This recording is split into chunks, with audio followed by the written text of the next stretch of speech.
Well, we have the original streaming lawyer, Mr. Mitch Jackson, with us. I'm very excited to have Mitch with us. I've been a member of his LegalMinds Mastermind group for about a month now, and I've gotten a tremendous amount of value about it. Mitch has recently reopened the store and is allowing new members in. I don't know that it was ever actually closed. I just like to feel that way, but I've learned a ton from Mitch. The members of the group, we've had so much fun, and I've learned so much, and it just every week when we meet, I've just been getting energized and lots of new ideas. So, Mitch, we're really happy to have you on the show. Jim, thanks. It's good to be here, Tyson. It's nice to meet you. And once you got involved with the group, Jim, things have never been the same. I'm so glad that you're part of it. You dived all in and you're shaking it up a little bit, and that's what I want from everybody in the Legal Minds Mastermind group. So it's good to be here, guys. Absolutely. All right, so Mitch, for the people that don't know who you are, I guess talk about the Legal Minds and then also talk about your firm a little bit. So, I've been practicing law for about 30 years. We focus on catastrophic injury and wrongful death. But the fun part and the reason I'm here today is we all have something in common, and that's digital and social media and building our brands, marketing our services, showing our human side using the social media platforms. And that's why I'm all in, and that's why I'm here today. I just love what's happening with social media, and it allows all of us to take our local brand and convert it into a global brand. It allows us to meet people that we might otherwise not meet.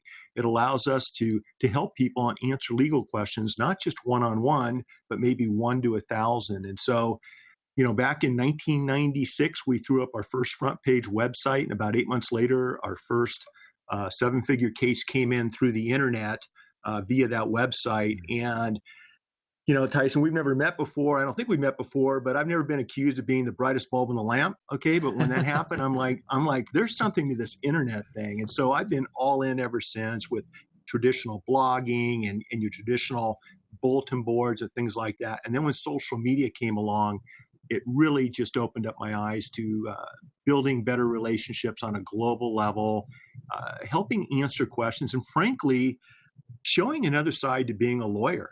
Right? I mean, a lot of consumers out there, until they meet us, they're not big fans. And that's always bothered me. I'm the first professional in my family, first one to go to college, first one to become a lawyer.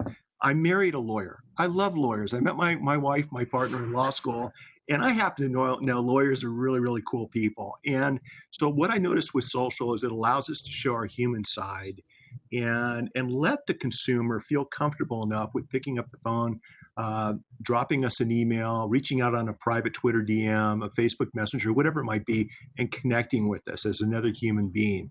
And so for me, the exciting part about practicing law is watching it develop and fast forward to where we are today. And then because of that, I like doing everything I just said, whether it's in the office or whether it's speaking from the stage around the country, traveling with my wife. I just like everything about it. I'm more excited today about getting up and coming into the office than I've ever been in my life. And you're not going to meet many lawyers that have been practicing for 3 decades who can say that. So that tells me I'm doing something right. And I'm loving every minute of it. And meeting guys like you, it's fun. It's like this mastermind. We got people, Jim will tell you, from all over the world, right? Sharing experiences and sharing challenges. And inevitably, each and every live video session, somebody steps up and has an answer or a solution to somebody else's challenge. So for me, I get a kick out of that. I mean, it's just fun. I love it. Mitch, what do you think it was about you that took that leap in 1996, and why do you think you've been drawn so much? What about your background? What about your history that you think sort of led you to this spot where you're now a real leader in the social media world when it comes to lawyering? I'm not sure, Jim. I've always been kind of a tech geek. I mean, that's always fascinated me, computers and things like that. And when the internet came along, we were actually doing a lot of investing back in the 90s in Dell and Microsoft and Intel and companies like that. And I was watching these companies just explode in value, especially when it comes to market value. And once again, it opened my eyes to, hey, there might be something with this type of technology.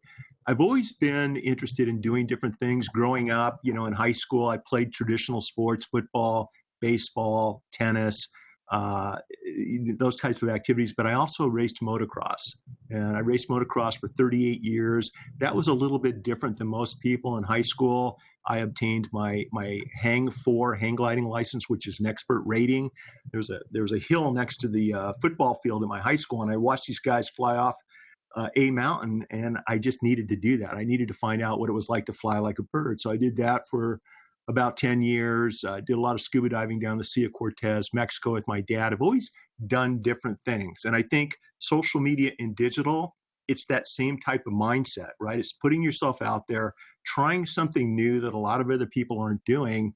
And if we bring it back full circle into our businesses and our practices, it's the type of activity that we can all enjoy and engage in on a daily basis, not only to build relationships, but also to improve our businesses and to increase firm revenue. And so I don't know, Jim, I think it's just a mindset. I've always done things a little bit different than everybody else, for, good and bad.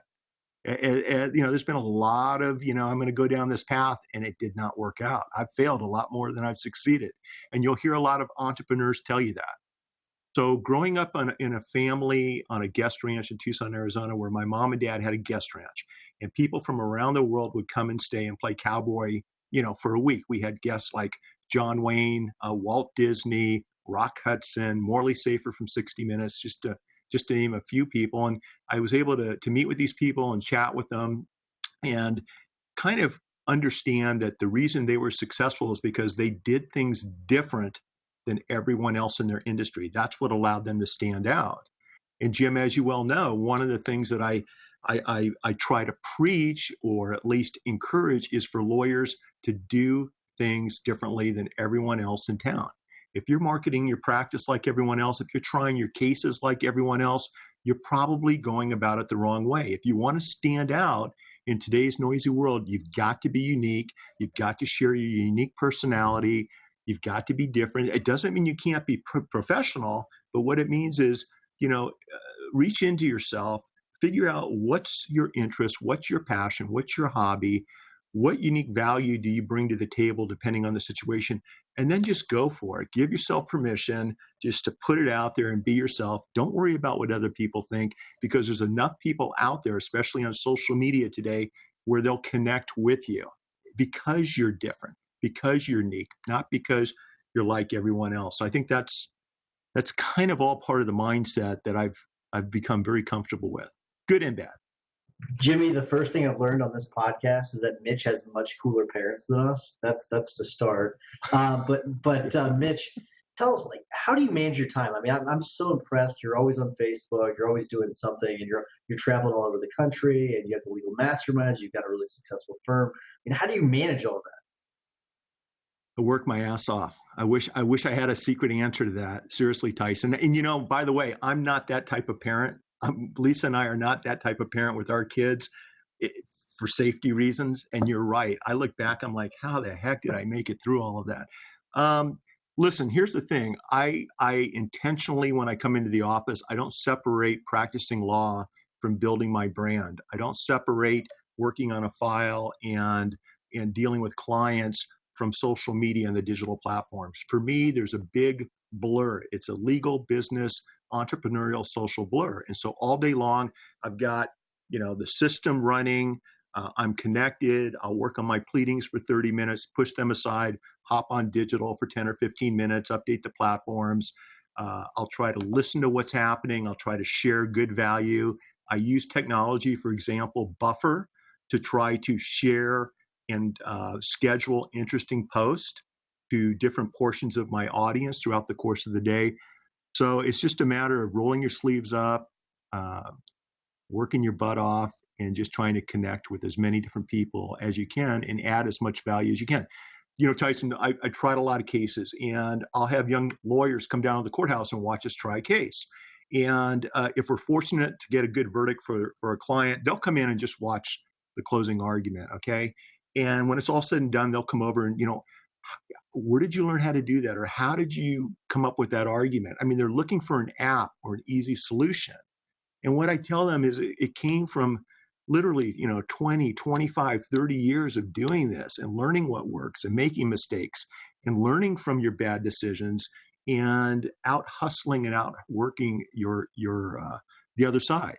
And I think the same thing applies to social. It's just a matter of going all in and understanding that, and I can speak from experience, the efforts that we're putting in to the social media platforms, I've gotten out of it, tenfold what we put into it. But there are times where I just want to go home because I'm tired. I'm not gonna BS you. It's a lot of work. I can't blame you for that. Yeah, absolutely. Mitch, one of the things I've noticed in the group and in general is that I really feel like you are extremely generous with your time and that you get a lot of energy out of helping new attorneys. And sort of, I know within the group that with the younger attorneys, you really get a kick out of mentoring them. And can you talk a little bit about that, especially as your daughter is now about halfway through law school? She sure is. Well, thanks, Jim. I do enjoy it. And I think that's one reason I'm having so much fun with that particular mastermind group. But I also mentor lawyers in town. And I had a couple of attorneys who took me under their wing back in the day. And it meant the world to me how they took me aside and showed me, maybe they taught you how to do it that way in law school, but let us show you how it works in the real world. It's completely different. And these are the three reasons why. And the things that they shared with me when I was just starting off helped me in my career. It helped me make literally critically game-changing decisions in a positive way as to which direction my career took. And I've looked back over the years and I've thought to myself, if I had not had that type of advice, where would I be today? I mean, I think it would have taken a lot longer. So today, that's always been my mentality, Jim. I, for example, have always enjoyed coaching my kids in sports. And I was always that dad where I'd leave the firm at 3:30 in the afternoon and I'm down at the Little League park or the soccer field or the basketball courts, getting ready for practice. It wasn't just watching. I was always coaching. And it was because I just liked being involved and getting my hands dirty. I guess that's what it comes down to. So when it comes to what we're doing today in our mastermind or just helping other lawyers informally, for me, that's where I get just a great amount of joy with helping others. It's one of these things where I think because of our profession and because law school is so competitive, I mean, at least it was when I was in school. You're going for the jugular. Everybody's out to have the best grade in the class, to write the best brief, to be the outstanding advocate in moot court. And I think a lot of lawyers go through their career with that type of mindset. It's win at any cost. It's take no prisoners. And it's that type of attitude. And I think, as you guys know, that's the wrong type of attitude to have. If you turn things upside down and you're that lawyer who's genuinely, and I mean from the heart, because we can all figure out who the bullshit artists are out there. But if you genuinely want to help somebody else, if you're selectively transparent when you're doing this, especially on social media, which means you don't have to put together correct, properly worded sentences. You don't have to be in a business suit all the time as a lawyer. You can broadcast from the sand while flying your drone. You can broadcast while walking into the courthouse right now in my office, which you guys are doing. If you're selectively transparent and you're being real and you're showing your human side and you have the mindset that you want to listen and help 70% of the time on social media. For lawyers, that's really, really hard. I mean, shut your mouth and listen to what other people are saying. It means watch their body language when they're live streaming. It means feel the pulse of their Facebook news stream as to whether or not somebody is having a challenge or a problem in their life. There are all types of different ways to actively listen, and then and only then step in and share a solution or share some advice or help with a link. Don't promote yourself. Don't include a call to action. Just be a good human being that's trying to help somebody out. And as lawyers, if you do that, you're going to stand out from everybody else because most lawyers don't do that. Jimmy, he's talking to you, so I hope you're writing down notes. Make sure you're not promoting yourself. All right. All right, Mitch. So when I see you, Mitch, you're very clean cut. I mean, every time I see you, you're very positive. You're always having something good to say. Here's what I want to know, because I know everyone that sees you see the exact same thing. You know, you're a successful attorney, great podcast, you've got your legal minds. Like, what do you struggle with? Like, what's your biggest struggle? So I have a lot of challenges. You obviously were not on my Twitter feed last night during afternoon NFL football while political news was breaking. But right now, my biggest challenge is learning how to keep my mouth shut and balance that with sharing my opinion. Okay, so if we're talking about social media, it's about being real, but it's also about having a filter to a point, because sometimes you can say too much. And I probably tweeted a little bit too much, but I'm not taking any of it back. And I mean every word I said. Now, having said that, my challenges are probably with delegating, if you can believe that. I understand how important it is to delegate and how important it is to have systems. But for me, practicing law, trying a case, it's almost like being an artist. We all have different ways of doing things. And so for me, I'm just one of those guys where I've got to have my hands on the file. I've got to be the one to talk to a witness. You know, that's been my success secret, is being involved in my cases. So Tyson, my suggestion or advice is understanding those limitations of my inability to delegate on my files because I want to intimately be involved. What I need to do, and what we have done, is we've reduced the number of incoming new files into the firm, and we've been selective about the cases that we're taking. We focus on big cases, and I'm referring out a lot of cases that are smaller cases to friends of mine in town, where here in California, the state bar encourages the payment of attorney-to-attorney referral fees. And so we've basically included that as a business model, a business revenue source in our firm, because we refer out a lot of cases every single week. So learning how to say no, Tyson, to every single opportunity that comes along has been a huge asset with me being able to deal with my other challenge, and that is the inability to delegate. But I'm learning and I'm working on it. And the more my wife, Lisa, encourages me, because there are consequences, the better I get at it. Jimmy's learning the exact same thing, aren't you, Jimmy? And that's exactly what I wanted to bring up next. So, Mitch, I haven't really talked to you about this before, but my wife joined my law firm a year ago. We also met in law school. I held the door open for her on the first day of law school, and we were on the law.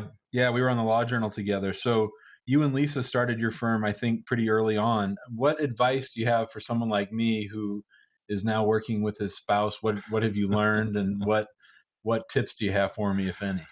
Oh, what a loaded question, I'll tell you. So I realized early on when, Lisa's mom and dad had a dairy distributorship. When Lisa's dad started off loading milk crates on the back of a milk truck. He was a milkman. And by the time I met him, he and his wife had bought and developed a dairy distributorship, and he retired at 52. But the advantage is I came into the practice in my law firm having, been grown up with two parents that worked together, and so did she. So we understood that dynamic, is what I'm getting at. It's a dynamic where you have to appreciate what each other's doing, and being respectful and staying out of the way when they want you to stay out of the way, and getting involved when each other wants the other to get involved. I will tell you, I realized long ago, Jim, and this is the truth, Lisa's one of the smartest human beings I've ever met. She's one of the most gifted trial lawyers I've ever seen in court. And so when she has a suggestion or she offers a bit of advice, I stop talking and I just listen. And that's the honest answer, is I value her input, and it's 99.99% of the time it's been the right advice. And every time I put my foot down, Jim, and every time I decide I'm going to do something my way, it's usually the wrong way. So, and even if it's the right way, so you read between the lines on that. I just basically make sure that I try to do my best each and every day, and that's all she can ask for. And it seems to work out. There are no secrets. You know how it works. Sure. But I will tell you, I know this is real talk right here. We're not talking about branding or marketing, but listen, here's the thing. The beautiful thing about practicing together is that we all get stressed out getting ready for trial. I mean, I love trying cases. It's like Friday night football, right? But it's stressful because it's all going to come down to 12 people who you've never met before. I'm in a conservative county, and it's a challenge to get big verdicts.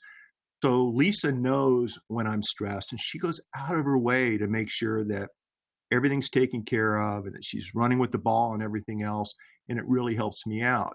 I do the same with her. And it's because we're both in the same profession that we understand those dynamics. I've seen challenges with one professional who, you have a professional and then the other spouse, him or her, is not a professional, and they don't understand how much pressure is on our shoulders with what's going on. And that's where I see some friction sometimes. And so it actually, I think, makes the practice of law easier, I guess is what I'm getting down to, because we both know what the other is going through, and we're always there to try to make it work. I posted last week in my email, Jim, Mike the Milkman's delivers his 3 keys to success, right? And this is relevant to today's show. When you ask me that question, Mike the Milkman's 3 keys to success are: number 1, you take care of yourself physically and you take care of yourself emotionally. Unless you're healthy, you're not going to be any good to anybody else. Number 2, take care of your family, your partner, your significant other, and your children. That's number 2. Number 3, take care of your occupation, your profession, or your job. And as long as you keep that order in the right order, things are going to work out in the long term. When you're married to the person you're doing business with, it really helps with keeping all of that in order. It's a daily reminder. And I wish I could turn the camera because, and this is a little tip to your listeners and viewers, but I've got too much stuff over here and some attorney-client stuff. But I have a credenza over here with family pictures, 4 big pictures, and then, a frame that changes every 8 seconds or 10 seconds. And every time, you guys, I have to make an important decision that's going to take time away from my family or my wife, I'll look over at the credenza, and it really helps me put things into perspective as to whether or not the answer to that new client or to that dinner invitation or that speaking engagement should be yes or no. So that's worked really well for me over the years, and I highly recommend it. It's called a credenza with family photos. I love it. This is fantastic. Mitch, okay, I've got an interesting one for you. All right, so if you were going to give Mitch Jackson, the 25-year-old Mitch Jackson, advice, if you could go back, what would it be? Great question. So the 25-year-old Mitch Jackson was just starting law school. All right. And I was running hard and I was running fast in Newport Beach, California. And I would say if the internet was around back then and social media, I would tell Mitch Jackson to stay home.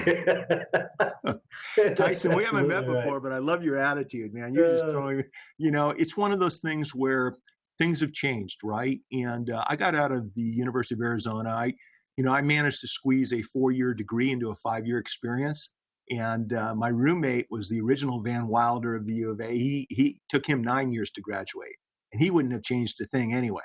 And so I went up to Lake Tahoe and worked at Caesars for a couple of years, front desk, evening manager, and then eventually the night manager of the property, 2,000 employees, skied every day in the winter and sailboarded every day in the summer. And, for a couple of years, I thought that's what I wanted to do, is follow in my parents' footsteps in the resort industry. And then I realized, 17-hour days, low pay. And if you're really good as a general manager, what they do is they move you every 6 months to another property to help open it up.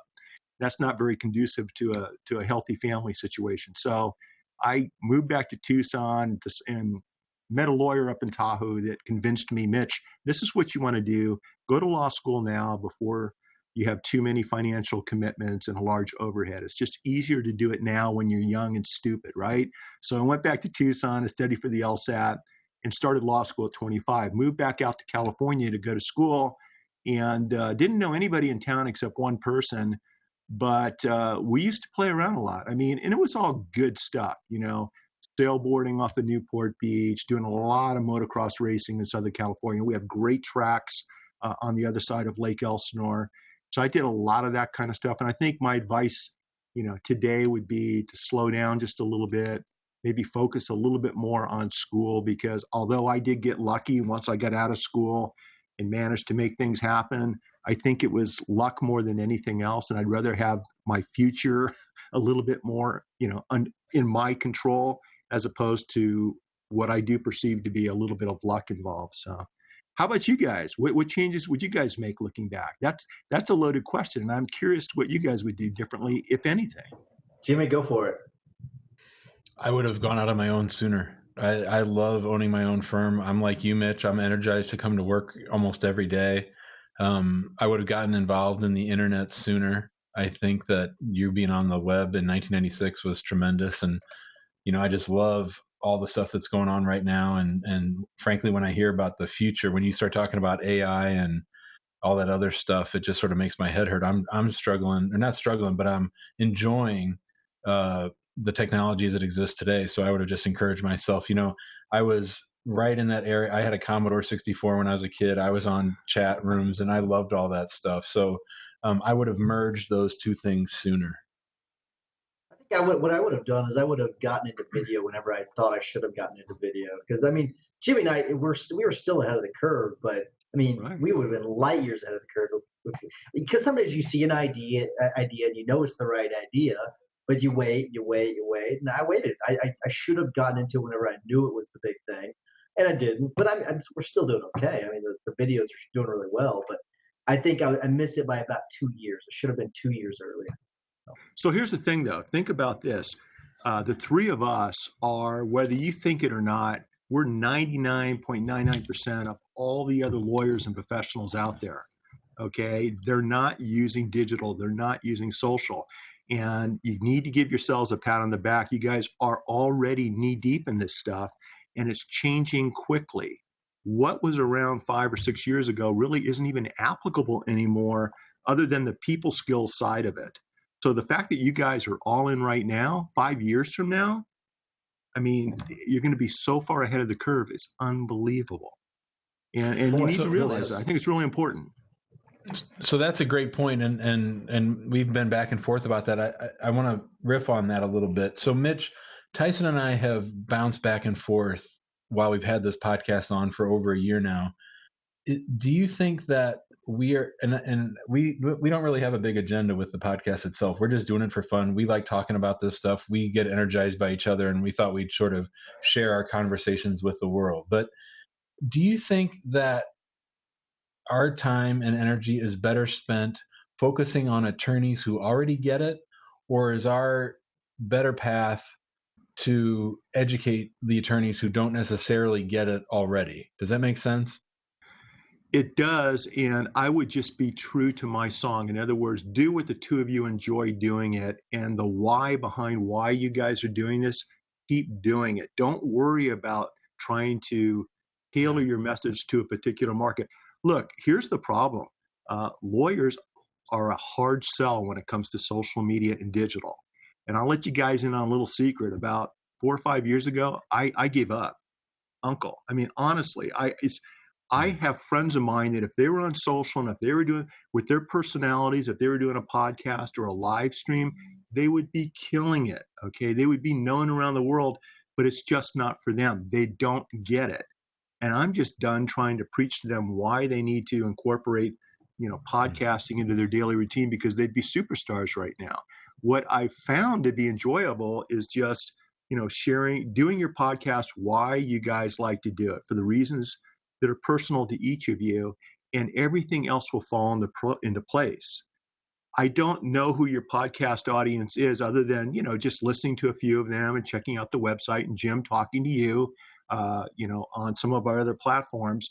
But I will tell you that if you use your podcast to share really interesting people, even if they're not in the legal industry, people that are disrupting industries and changing the world in a positive way with your audience, they're going to dig it. Your audience is going to dig it. And it's also a good opportunity for you guys to make new connections with global leaders that aren't even involved in the law.